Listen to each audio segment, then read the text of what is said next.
Hello and welcome to Women in Workforce, a series celebrating capital area workforce development. I'm Carrie Rosingana, and I serve as the CEO for Capital Area Michigan Works here in the greater Lansing, Michigan area.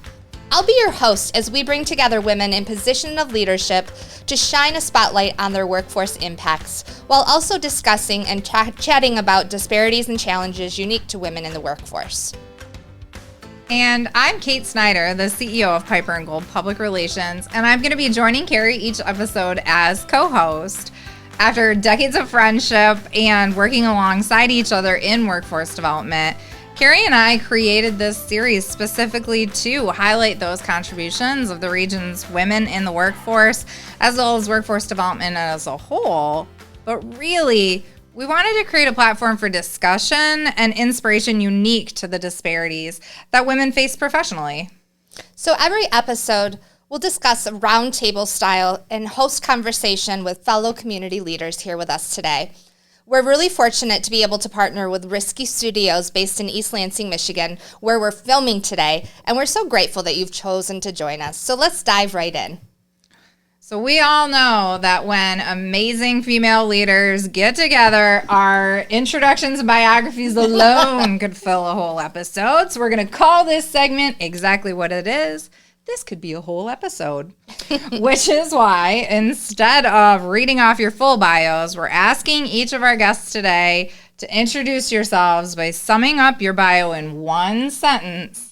And then we're asking you to share a single thing of what you want people to know or understand about you that we wouldn't read in your bio. We want to see behind that bio and encourage you to be as candid, personal, or vulnerable as you feel comfortable, which might be not at all, because we really want to normalize being humans as leaders, and particularly for women, that we fall on the spectrum of comfort when it comes to emotions and how we choose to lead.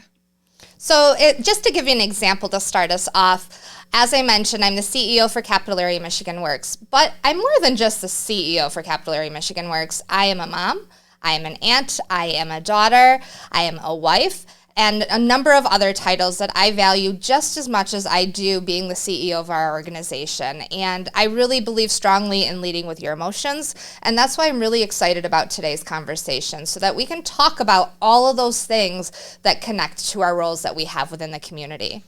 So I'm really fortunate. I get to be the first one to welcome our first guest. And first up, we have Alicia Southern, CEO and co-owner of Risky Studios, right where we're filming today. So, Alicia, you get to be first to share your one-sentence bio. One-sentence bio. Well, I am a wife, a mother. I am the oldest daughter. So that gives me a very, very different perspective on family dynamics. Completely understand that. So that's a little bit different. And so that can kind of carry over into parenting and being a wife and different things like that. Absolutely. And is there anything else that you'd like to tell people a little bit about from behind your bio that would be helpful for them to know going into discussion today? As much as we do things like this and film, I am like more of an introverted extrovert. Like Same. I very much enjoy like being by myself and not speaking. Like but I also get to enjoy doing things like this with Risky. So Excellent. That's so great. Thanks so much. We're so glad to have you here with us today, Alicia. So next up, I get to introduce Lolo Robison from you got a lot of title. Here I go. Okay. Chief, I was so intent on not saying Robinson because I always try to double check that whenever I see your name anywhere. So Lolo Robison. Apologize if you've messed that up in the past. Chief Marketing and Public Relations Officer for CATA, the Capital Area Transportation Authority. So Lolo, can you share your one-sentence bio and what's behind that bio? Absolutely. I would say that I am much more than my title or my job. In terms of my personal identity, I am a wife, a mother of adult children who are still children. But so many more things. I am an urban gardener. I like taking risks and experimenting new things. And my latest passion is going to be beekeeping. So I'm really excited. You're doing an apiary, like, Wow. We're going to have another discussion about that one. Yeah, I've so been cool. like recently, like, where are the bees in my garden? It's tragic. it's been a low year, I've noticed. Hello, welcome to our gardening show, where you can see the podcast of perennial gardeners shine through. Okay. That's awesome, though. Like, that is a commitment, but that's like having additional kids to take care of. Yeah. That's A million bees. a million bees. I wish you well this winter, because that's a stressful thing for beekeepers. And welcome to I my won't start till the spring. okay. Welcome to my secret obsession. Well, and I get to introduce our final guest today, which is Victoria Meadows. Thanks for joining us today, Victoria. Thank you. Victoria is the Director of Marketing and Communications for the Capital Area District Libraries, one of my personal favorite places to visit as an avid reader. Victoria, it's your turn for a one-sentence bio and what we might not see behind the scenes. All right. Well, is a run-on sentence okay? That's totally fine. Yeah. Yep. Yep. Well, like the other folks here, I'm also a mother and an aunt and a sister, and I consider myself to be a communications practitioner and someone who is very motivated around working with people. Many of you I've worked with, all of you in some way, shape, or form, to advance equity across all aspects of society. And that's really been kind of my focus throughout my career in higher ed, in libraries, and economic development is really kind of centered around that. And something that you probably wouldn't know about me from reading my bio and that I want to emphasize is that I have failed a lot to get to where I am. I a love lot, that. a ton. I almost didn't graduate high school. I've, graduated summa cum laude, and I've also been on academic probation. I've, had experiences in life that have certainly challenged me to, even want to continue. So I don't think we talk about that a lot. I think that especially for women, and there are disparities even among women that becomes more heightened and emphasized. But, we're not perfect, and that shouldn't be the expectation. And you can fail, you can fall down, and you can continue to get up. And hopefully, folks like us around this room are there to help. I feel like that's a perfect segue into our first segment called The 5 Questions, where we have a series of questions, 5 questions. We'll ask some combination each episode, but I want to actually build off of what you were saying for what is normally our first question about the biggest challenges you believe are unique to women or that women face in the workforce today. Because I think that this fear of failure and that feeling that you have to cover it up or that you can't openly talk about it, that you have to hit this standard of perfection, even in like our casual language. Like when someone walks in the door and the first thing out of your mouth is like, I'm sorry I didn't get a chance to clean. Like even if my cleaning person had been there earlier that day, right? There's no such thing as clean enough or perfect enough. So I'd love to talk about how this fear of failure affects women and how, like, if we feel like it's unique to women in the workforce and the challenges that presents. Thoughts?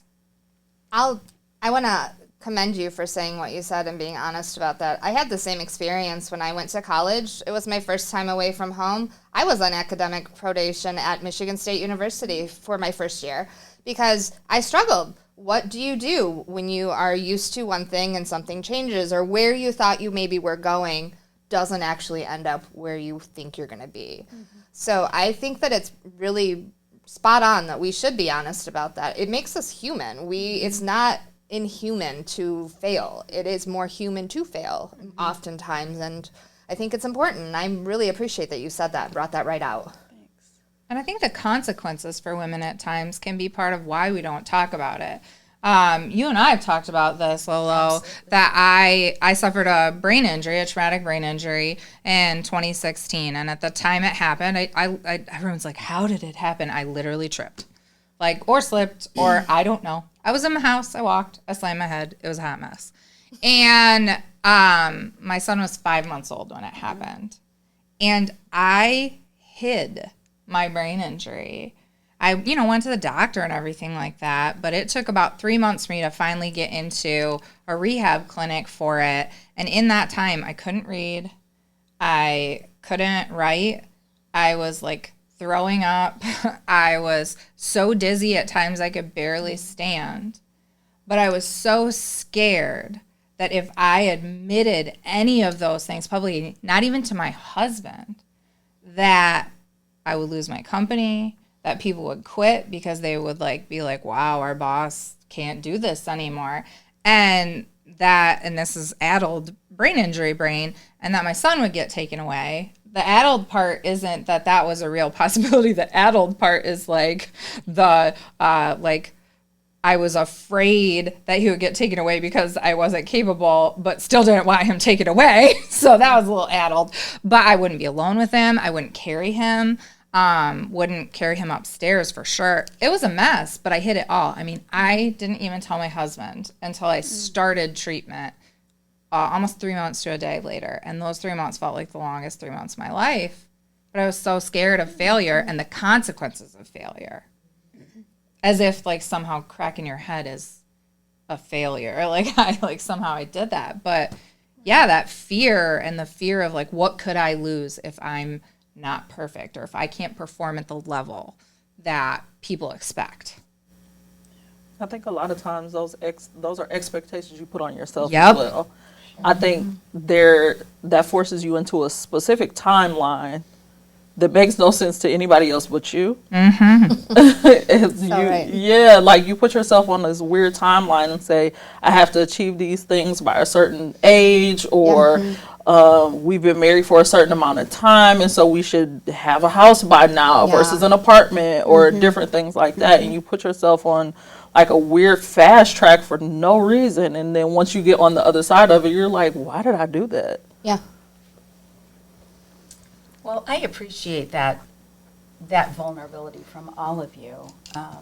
I do remember a time when, on the job, I was kind of on this uphill trajectory, and in my culture, in the Asian culture, failure is really not acceptable, and your parents expect you to strive for perfection and achievement. And I was a big failure at that because I wanted to just have fun, and I was kind of a hellion, right? But as an adult responsible for my family and young children, I had a really hard time with that fear of not performing. And at the time I was dealing with a lot of balance issues. And then my son started to get in trouble, and I just completely kind of melted down, and to the point where I told my boss, I'm going on a leave of absence, and then I said, I have no idea how long this is going to last, so I'm just going to be gracious and resign and give you the ability to fill my role. And there were a lot of other things going on economically in the nation. It was right after 9/11, and so there were a lot of cutbacks and that sort of thing. And so I thought, I'll do my employer a favor, help them save money, because I was one of the higher paid employees, and they were at a point where they're saying everyone has to cut one person from their department. And I said, pick me. And I just kind of checked out and took a year and a half off and focused on my family, focused on me, and just resetting. And that, I don't talk about that very often because that's a point of failure in my life and my career. But I think I'm a better person for it. And we, as human beings, we aren't supposed to be perfect. We're supposed to be okay with diving into something new and figuring it out, and then over time and experience, you get better at it. But that initial, that's the first time that had ever happened to me, and it was just, took a long introspective journey for me to heal from that. I suspect that has made you an even stronger leader, though, Lolo, because I think sometimes when you go through some of those challenges, if you have someone who comes to you and they're brave enough to confess what's troubling them as someone on your team, it might give you a different approach to how you handle that dynamic, too. And I think that's a strength of many women that I know. We are empathetic. We have gone through situations that we might not talk about in all circles, but that we know personally we've dealt with. And it makes a difference, I think, to how we might engage with other people. Yeah, I just had that conversation with one of my employees who's pregnant right now and, needs to take time off here and there. And I kind of feel like it was our job to kind of pave the way for the future of the workforce, and you have to have that empathy and compassion for the people who work with you, because you know what that road is like when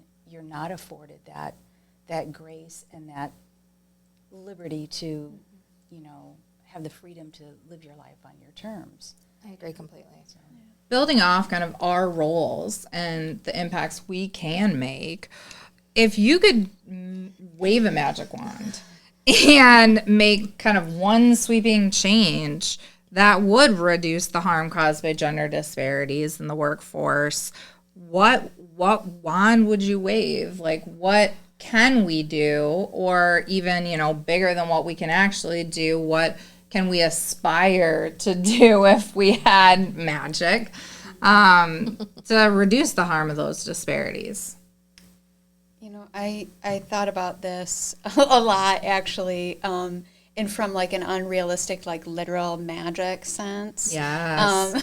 I would say that I would remove the psychological discomfort that it takes to actually call out performative behavior, call out abusive behaviors that are kind of back to what you were kind of talking about, the cultural aspects of perfectionism that are pervasive in the American workforce, and culturally that is taken from our historical culture, and it is placed right in the workplace. And it takes a lot to step up and say, when you are caring for your family, when you're the sole breadwinner, when you're worried about your kid at home, to say, I don't agree with what's happening here and this needs to stop, or we need to move in another direction to be more empathetic, because that's not culturally where we are grounded, frankly. And wave that magic wand to remove not only our fear, but also to help people like have that magic empathy, or to my business coach always says, you got to presume positive intent. So instead of when someone says like something like that, jumping immediately to the negative of they're not pulling their own weight or they're not being a team player, the presumption of positive intent of they're telling me this because they believe I have the power to change, or because they care enough to make a better workplace for all of us, as opposed to feeling defensive or attacked or any of those things. Other magical wand waving wishes. I would remove biases and the stereotypes that kind of separate and define in others' minds who we are as genders and what our roles are, because my life is so different than the norm. My husband is a professional photographer, but he has done the bulk of the upbringing of our children as I was permitted to focus on my career. And so the thing about those biases is that you put on other people your version of their story and who they are and what their journey is, and it's oftentimes completely incorrect and inaccurate. And based on those assumptions, you assume other things but I want all the opportunities that the next person wants, male or female. I want to reach the epitome of who I can be and contribute to, my job and my role in this community. And I think we all want that. And so I don't give that power to anyone else. You have to fight for it. You have to articulate it and vocalize it. So I would remove that. I love that. I do too. How about you, Alicia? Magic wand. I know you've got young kiddos, so we talk about magic with kids a lot, but as adults, what I think as adults, like, what does that magic look like if you had it? It's a little bit of everything. It's the support, just like what everybody said. Like, it almost forces you into a toxic productivity. Yes. Just like we talked about, that like phrase. Yeah, like reaching certain milestones by a certain time and different things like that. Even with like the pandemic, when quarantine hit, everybody online was like, "What are you doing? Why are you just sitting at home? Why don't you start like 9 LLCs, or why don't you do this?" It's like, do you realize what's happening in the world? Like, are you really like shaming me into being more productive like right now? And so that's a piece of it. And I think pay and benefits is huge. And it's not necessarily like making a certain dollar amount just because a man makes that certain amount. What that means for a family is major. Huge. So for instance, like, money doesn't solve everything, but a lot of people make decisions based off of how much money they have, how much money they don't have, or when they reach a certain level of pay. Like right now, we're planning a vacation. And I'm like, yeah, technically we have the money for these plane tickets, but I don't want to pay for Layla a $1,300 seat on a plane because, like, she's 3. Like, I don't want to pay for that. Right. Like, I don't think it should be that much. And so I'm like, yeah, let's hold off until, things are cheaper. Like, technically, we can pay for it, but, like, I don't want to. Yeah. But those decisions are, like, based on, like, okay, how much money do we have right now? Yes.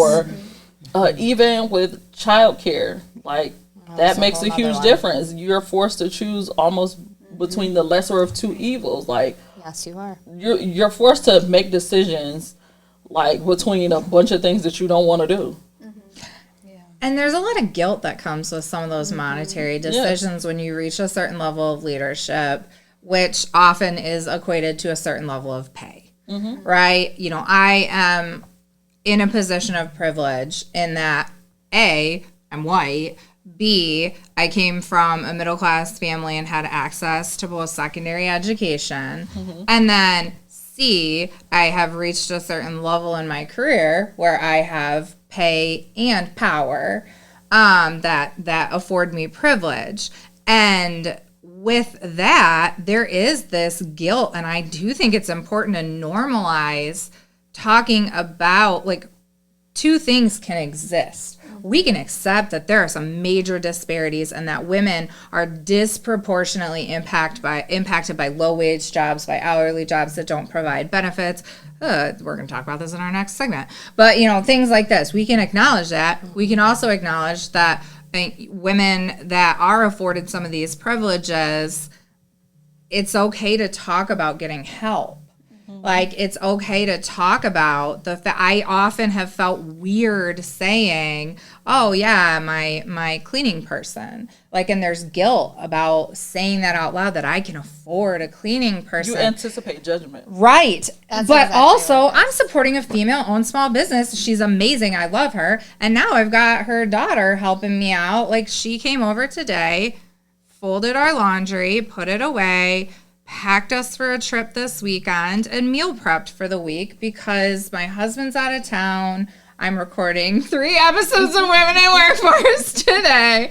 My son's got Taekwondo tonight, and I know I am not going to be okay at the end of all of that. But that is all high-level privilege stuff to be able to talk about getting help like that. And I hear a lot of people say, like, that's not, well, I don't want to be one of those people. Or even if they do it, they kind of do it like covertly, secretly, like, oh, I don't tell people. I know someone that has a cleaning person and doesn't tell anyone because they don't want to be judged for it. And there, you can hold two truths at the one time, that many, many women are not valued in the way that they should and don't have access to any of those. And another group of women are shamed and made to feel guilty for accessing the things that they can genuinely afford and will help with quality of life and balance. Those two truths can exist at the same time. I also think when you talk about pay inequities, that you think about some of those careers that women are predominantly in. So childcare, when you mentioned that, I was a childhood professional. I worked as a preschool teacher. That when I graduated, that is what I wanted to do. And I did it. And I couldn't afford to think about even having my own child and have my own child be able to go to that daycare because I wouldn't have been able to afford it. There are so many choices sometimes that you as a woman have to make related to your career that oftentimes do come down to money. And, I'm very fortunate that I had an opportunity to choose something different, and I'm grateful for that. But I often think if I would have gone into that career and it would have paid me at an amount that I could have stayed in that career forever, but it was a money decision. And that is a fact, I think, for a lot of women sometimes. When the people caring for our children can't afford care for their children, we have a major systemic issue. Well, and I think that is there's a complete tie-in to workforce development in that space too. Like you're talking about the most vulnerable. I mean, I would get on my soapbox, and maybe I'll have a chance to, but when you talk about early childhood literacy and learning, this is the foundation, the single most important driver of future earnings that we have. I mean, and you have teachers leaving because the wages are not enough to survive on. I mean, and those are women, often predominantly women careers. Yeah, it is the undervaluation of women in the workforce and some of these roles that we consider should just be the responsibility of moms to a certain extent. And because moms do it for free, then childcare workers and preschool teachers and, teachers across the board should also be, they should do it for, the emotional gains as opposed to for the,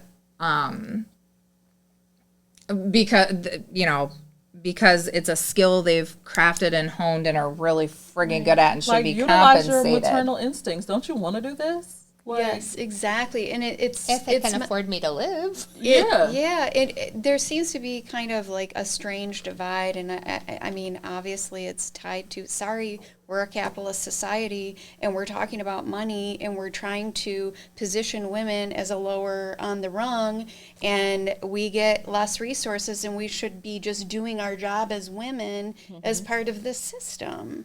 And I mean, that's kind of a different conversation, I guess, but But it's all connected. I mean, you think about our workforce, the way, the folk, you mentioned somebody came to you who is expecting. Right. And you think about that added stress that lends to every single person who's in the workforce, whether they're female or male, because males feel it too, with the childcare dynamic at place.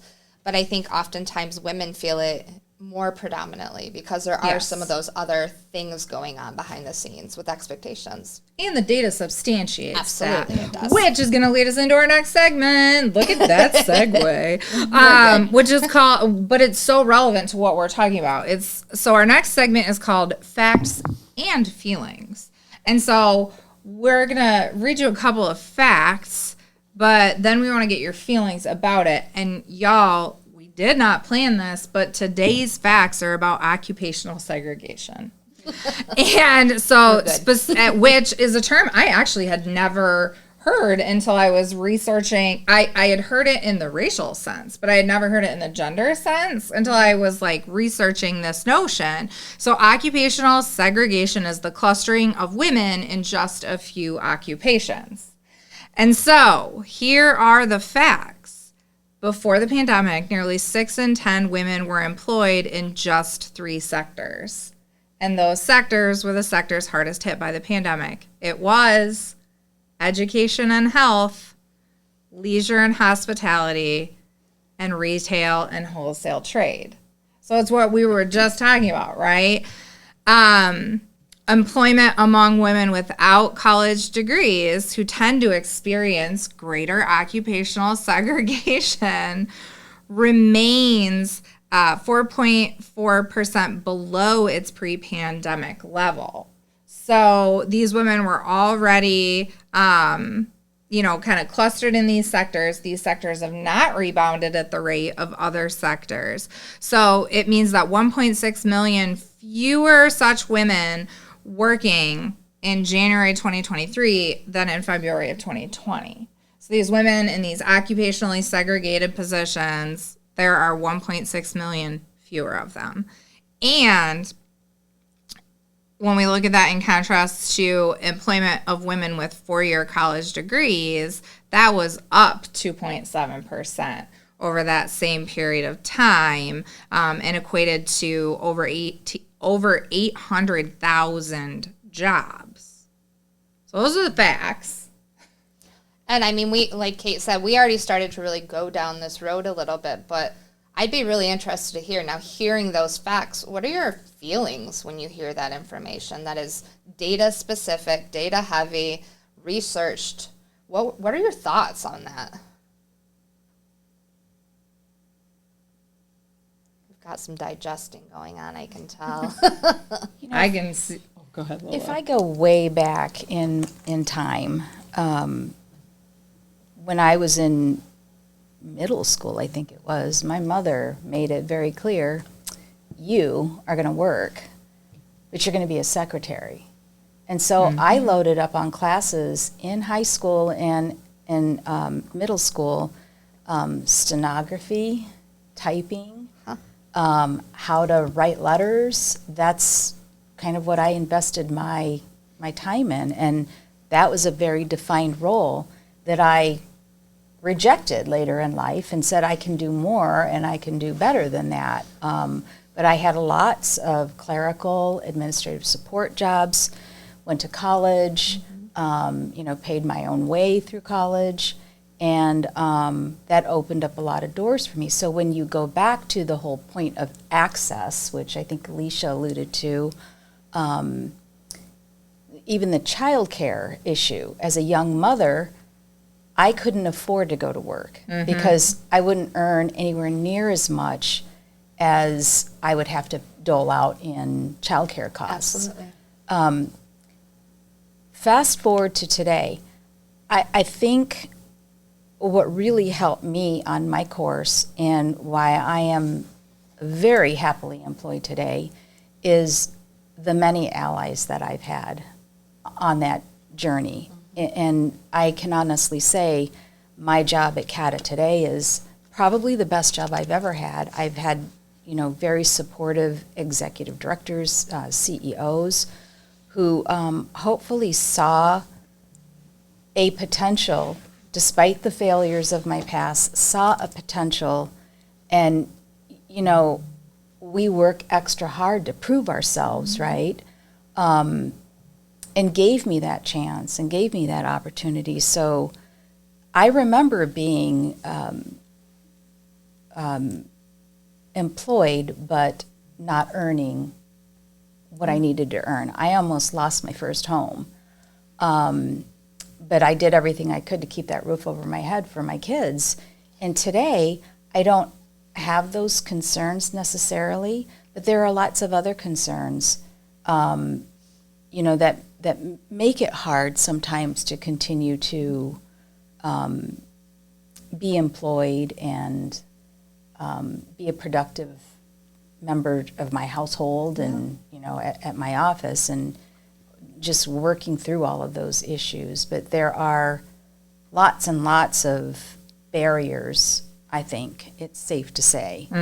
And so, going back to your point, I think having those allies, people who will look out for you and listen to the data and try to right the wrongs, and really what it comes down to is doing the right thing in the end.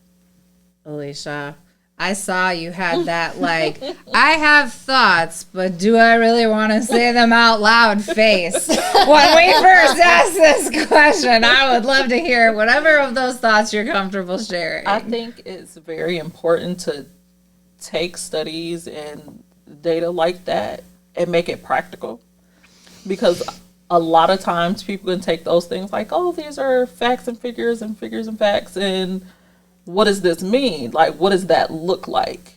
What does that look like for people like us? What does that look like for the average person, just in general?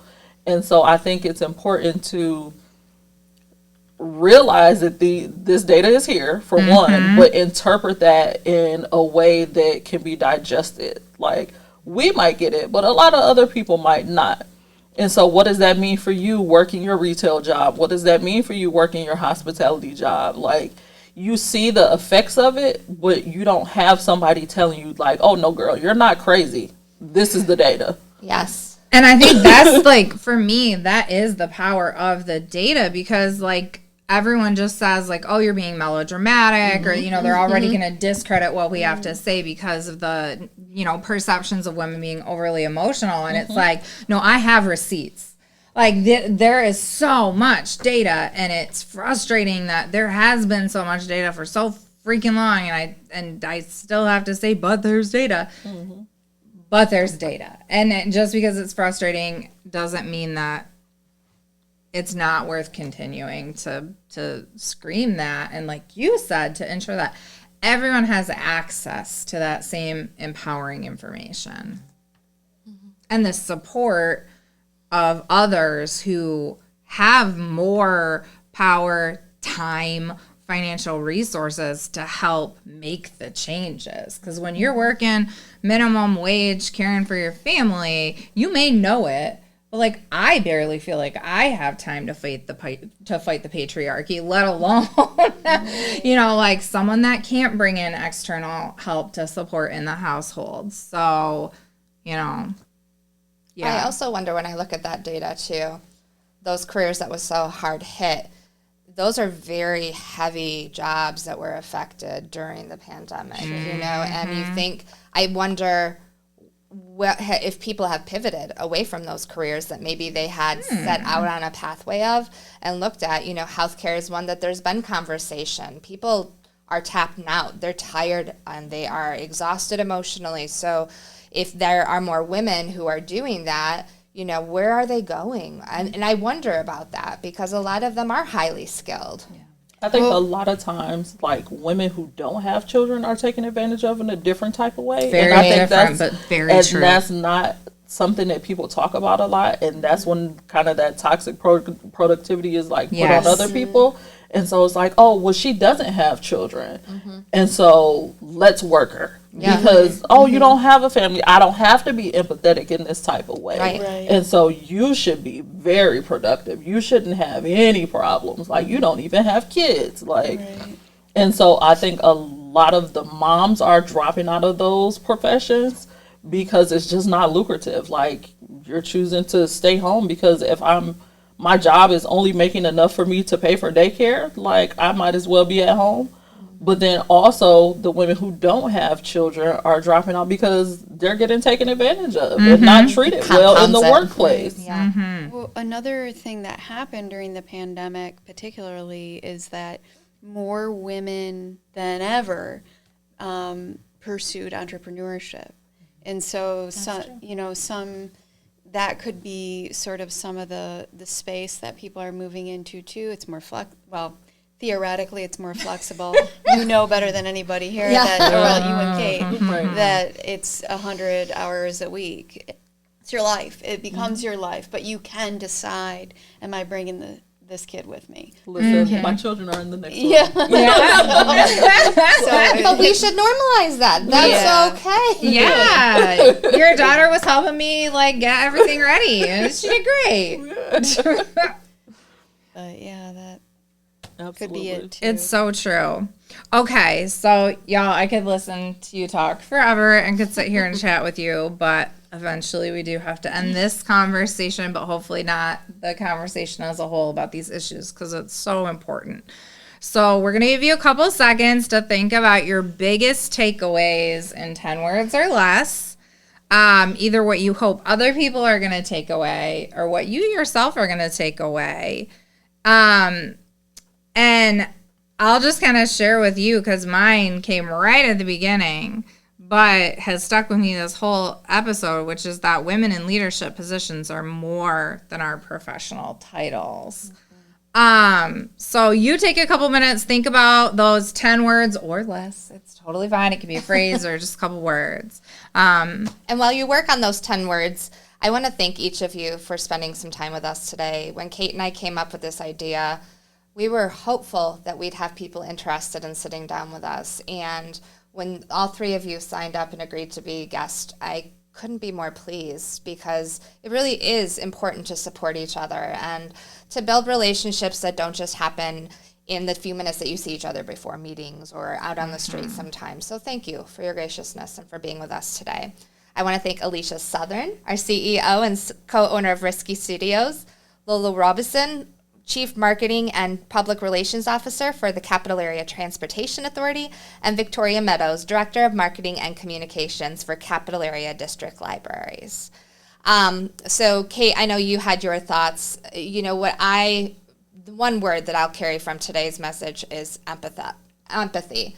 Each of you, to me, you know, experienced, and what you described as your experiences really just relayed the power of being empathetic and having empathy when you're working with others in all different aspects of your life. So just thank you. I appreciate it.